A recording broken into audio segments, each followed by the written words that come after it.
Hello, everyone, and thank you so much for joining me today. And thank you to all the organizers who made this possible. Now more than ever, it is so important to understand risk. This is an unprecedented time in global human history, and we are seeing all kinds of people around us making new and different kinds of decisions, risky decisions, for the benefit of others. I would like to make a special note of thanks and gratitude to all the frontline health workers, as well as essential workers around the world who are putting themselves in harm's way for the rest of us. I'm learning so much from people who are choosing to go to the front lines, people who are coming out of retirement to work again in hospitals and clinics and seniors' homes.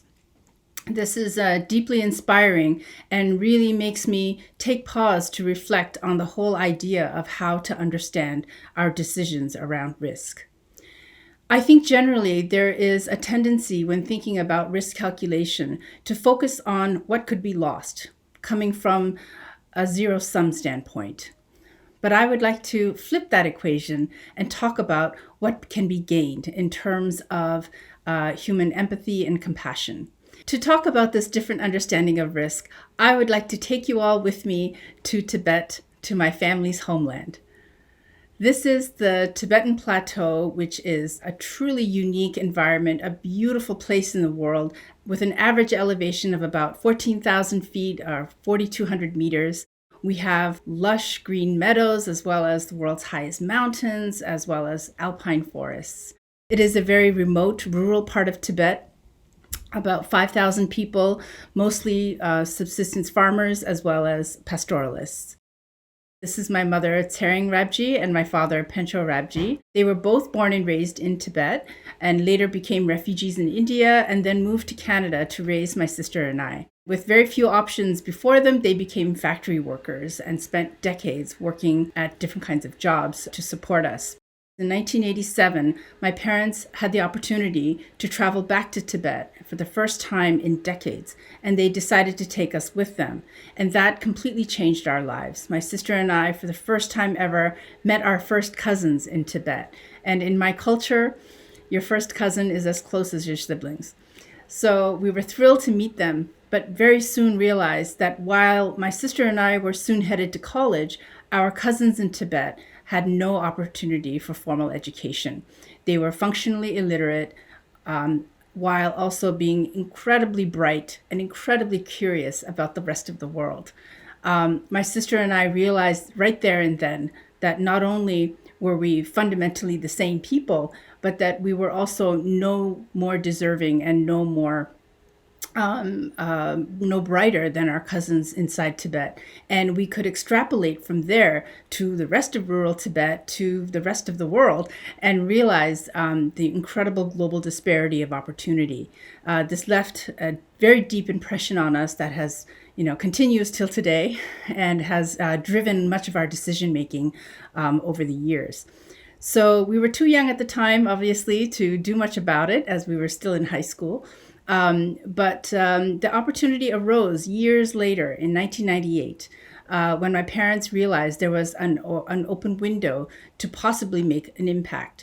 And they had their discussion, and they still actively working in factories, they made the decision, a very unusual one, to invest all of my father's retirement savings into building the first real Tibetan language primary school in the history of his village.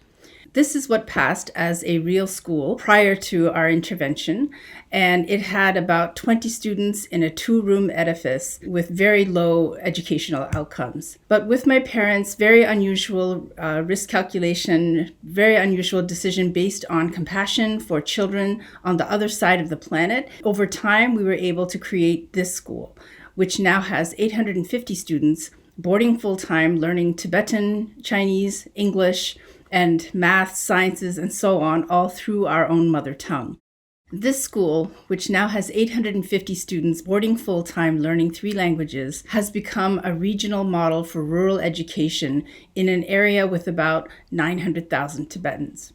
We realized over time that the parents were essential part of this equation. Most of them had never had any access to formal education, and yet they were willing to risk the future of the most important beings in their lives, which is their children, and send them away to school for 6 years, 8 years, some of them all the way to the end of tertiary education. We realized that the parents knew that there was no guarantee at the end that their children would succeed, but they made these risk calculations based on not only the potential betterment of their children and their family, but also for the entire community. And this has been an incredible eye-opening lesson for all of us.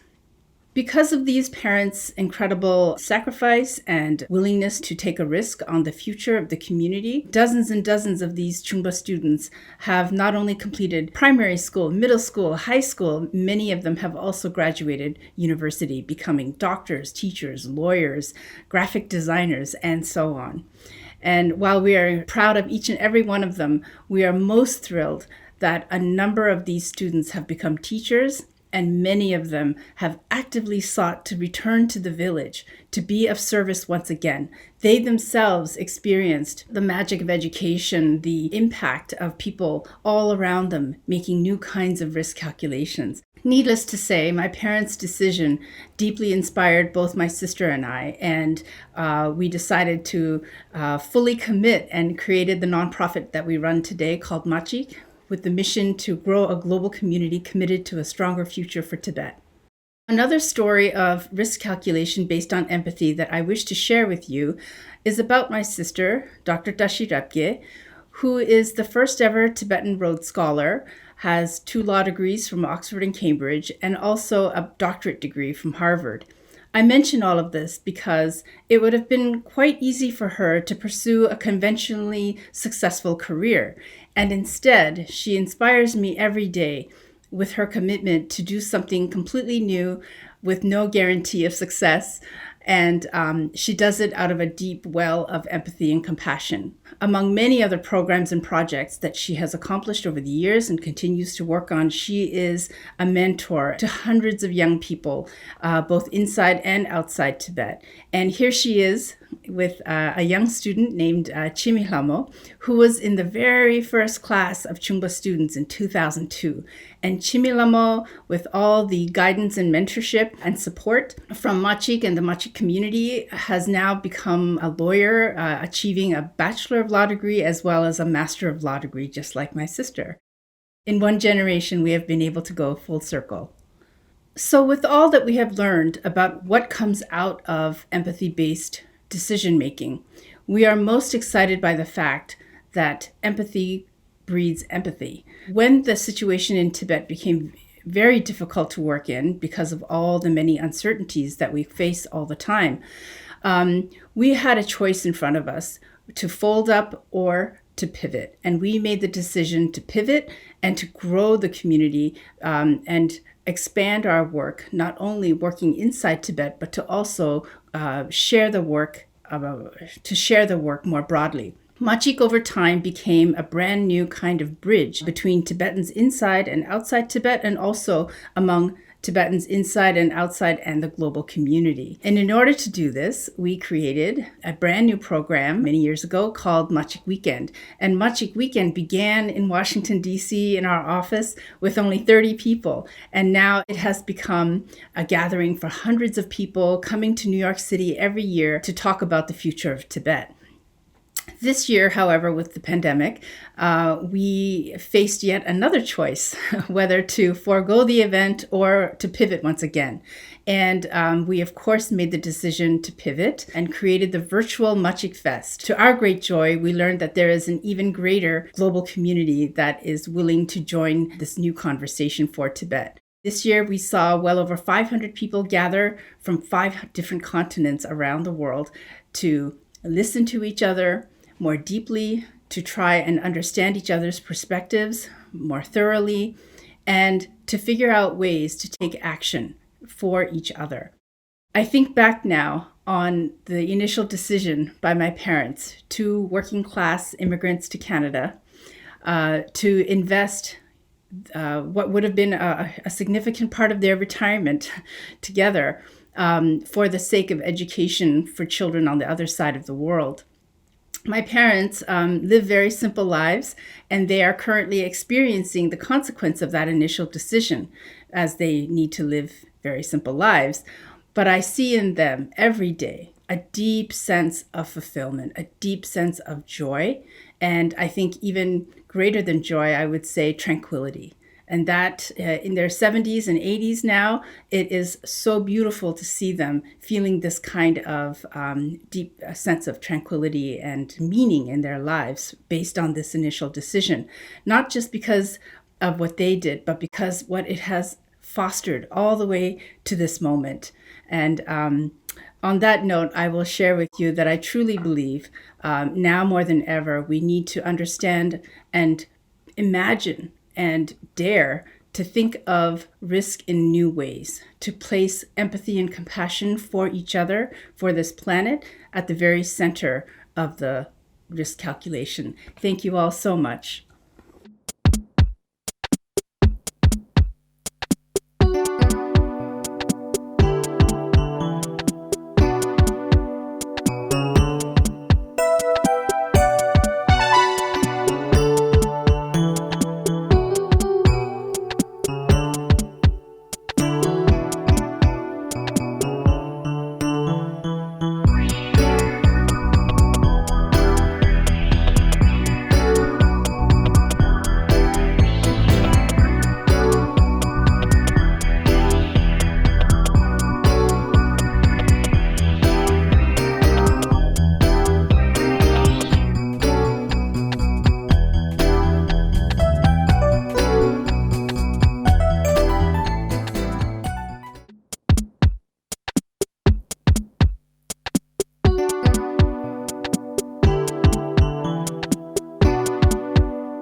Welcome back, and I hope you enjoyed those fascinating keynotes and insights. I'd now like to introduce you to David Finnegan, an artist and game designer, to engage you with his session entitled Heavy Rain. David is a writer, theater maker, and game designer from Ngunnawal Country, Australia. He works at the intersection of science and art, producing theater shows that explore concepts from climate and earth science. At UR, we have seen the importance of connecting art and science in order to support a better understanding of risk at all levels of society. David will ask for your participation, so make sure you're ready. And please go to your agenda and select the next session to join David.